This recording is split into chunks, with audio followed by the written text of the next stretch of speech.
This is huge. For the first time, they're using that dreaded word breach, meaning uncontrolled release of radiation into the environment. And remember that Unit 3, which is suspected to have the breach, contains plutonium. Plutonium is the most toxic chemical known to science. A speck of plutonium, a millionth of a gram, could cause cancer if it's ingested. And so this has to be looked at very carefully, because if there is a full abandonment of the reactor site, if they abandon ship, we could be in free fall. We all remember back to March.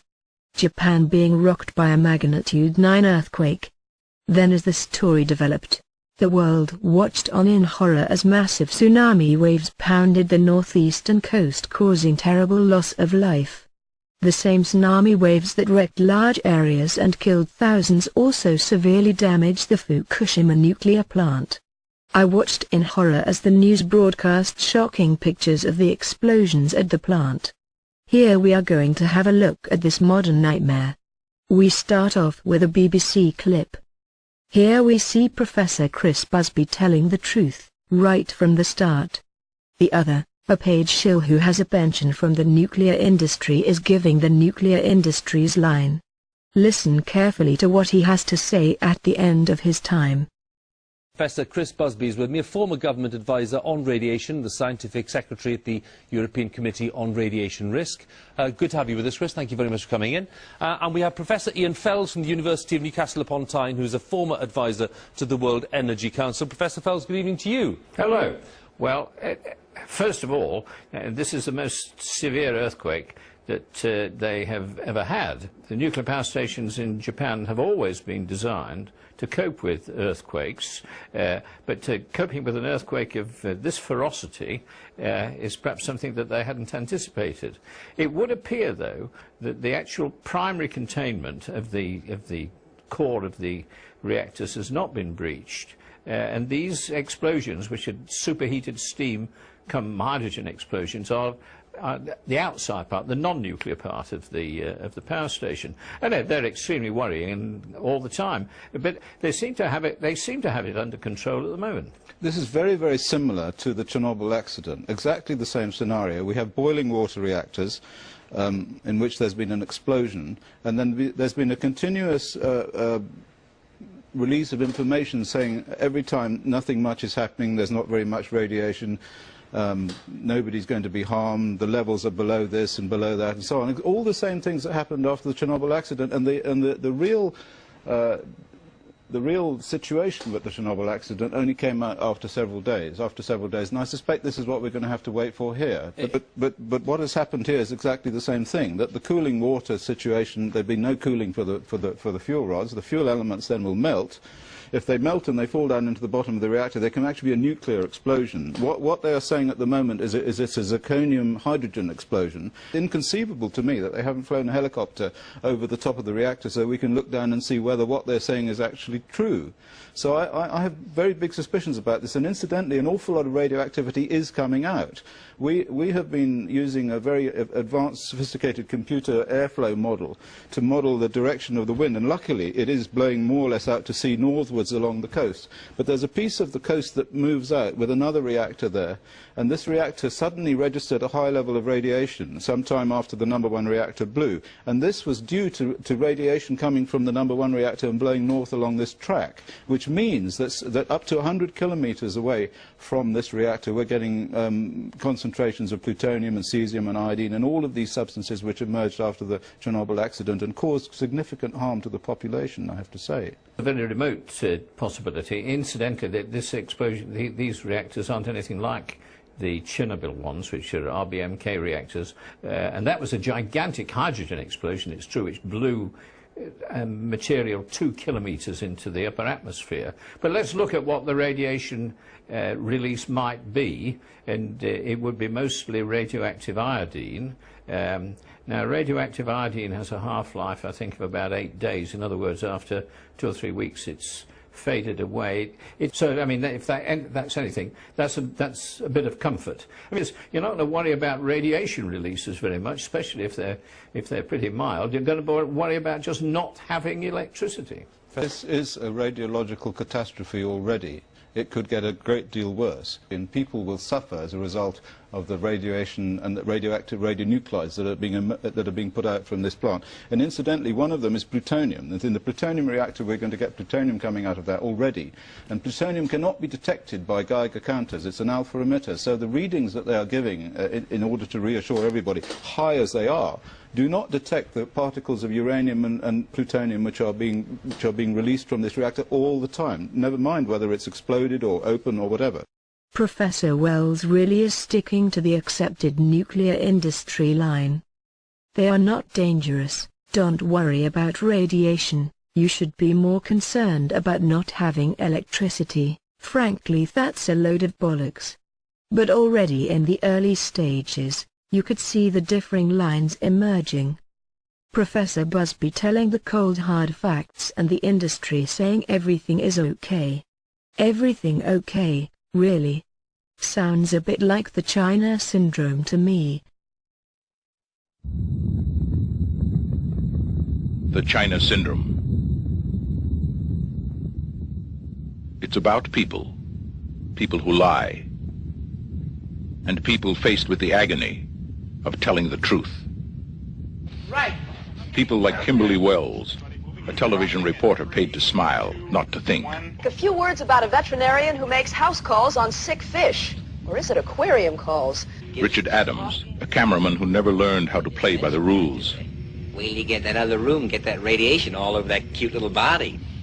Jack Goodell, an engineer who knows too much to tell the truth. In anything that man ever does, there's some element of risk, right? Well, that's why we have what we call defense in depth. And cares too much to lie. No accident.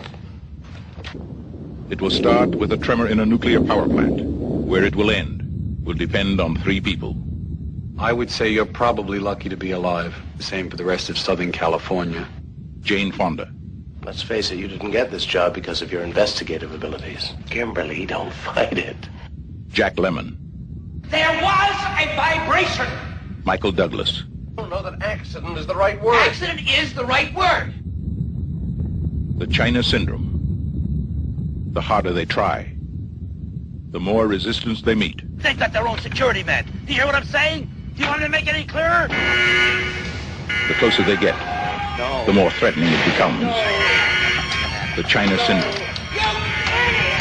Today, only a handful of people know what it really means. And they're scared. Everybody keep it straight! Everybody keep it straight! Soon, you will know. The China syndrome.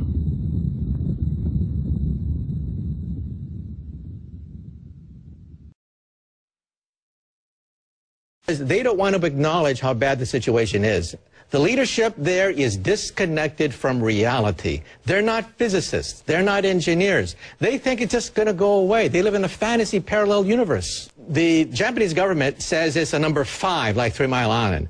That's obviously wrong, because just one reactor out of control is 3 Mile Island. We have 4 nuclear power plants raging out of control. It's obviously greater than 3 Mile Island. I just got It's a 6. Right. It's a piece of junk.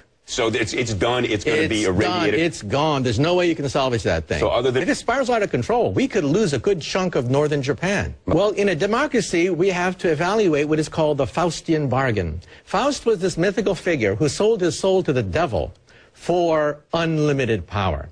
The Japanese have thrown the dice. They went for the Faustian bargain because they have no oil, they have no coal, they have no natural resources that can generate energy. When Japan was rocked by a massive earthquake and tsunami back in March, we told ourselves the worst was behind us. Tens of thousands dead, an economy shattered, whole communities razed. Surely the Japanese had suffered enough. But all these weeks later, the crisis is far from over. The crippled Fukushima nuclear plant is leaking. And judging from the experience at Chernobyl, recovery won't be measured in years, more like centuries. More problems have been reported at the Fukushima nuclear plant 2 months after it was crippled by Japan's deadly earthquake and tsunami. A water leak from a reactor vessel and another spill of contaminated water into the ocean are the latest setbacks in the worst nuclear crisis since Chernobyl. Operators TEPCO told a news conference about the difficulties at reactor number 1, which had been seen as the closest to stabilizing. There's likely to be a large leak in the pressure vessel, possibly as a result of fallen fuel pellets, he explains. As for a meltdown, it's certain that it has crumbled and the fuel is located at the bottom. The battle to bring Fukushima under control has been complicated by repeated leaks of radioactive water. Nearby, the Pacific Ocean and groundwater have both been threatened. A couple of months after the event, the cover-up is becoming obvious. The Japanese government and TEPCO saying they may gain control still. Whilst obvious to many that it is a disaster. It is human nature to try and cover your mistakes. But with a nuclear plant that is releasing radiation into the environment, affecting the world, it is unbelievable to think they would still be in denial. As the disaster now escalates, let's go back to Professor Chris Busby. This was a Chernobyl-level disaster because it was quite clear to me at that time, having looked at the explosions, that there were major problems with those reactor pressure vessels, and it now turns out that there are, and that at least one of them is cracked and there's fuel all over the place.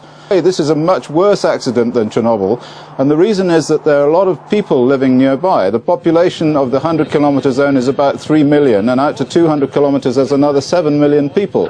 And the contamination out to those distances, according to the IAEA, is about 1 megabecquerel per square meter. Now that's an awful lot of radiation. That's 1 million disintegrations per second per square meter of land, which is about twice as high as the Chernobyl exclusion zone. So there are going to be an awful lot of deaths, an awful lot of cancers. Professor, can you just clarify for me, the reason that most of the officials said in the first place it wasn't like Chernobyl is because, unlike Chernobyl, there was containment over the reactors here in all of these. We think they're still intact, most of them anyway, and at those reactors, so that's why people were saying it's nowhere near as bad as Chernobyl. There was no huge, large-scale explosion. You're saying this is different. I just want to clarify it. Well, anyone who looked at the video footage of those explosions wouldn't have said that there was no large-scale explosion. Well, they're saying that's a hydrogen explosion, not a nuclear explosion. Well, it was a hydrogen explosion in Chernobyl as well, actually, so it was the same thing, although there have been some questions about whether it was a hydrogen explosion then.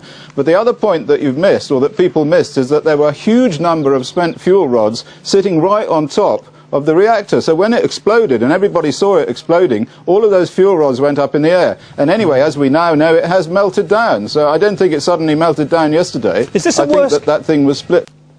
I don't think anything could be done. The problem is that under those very high radiation fields, robots don't work, and they certainly found that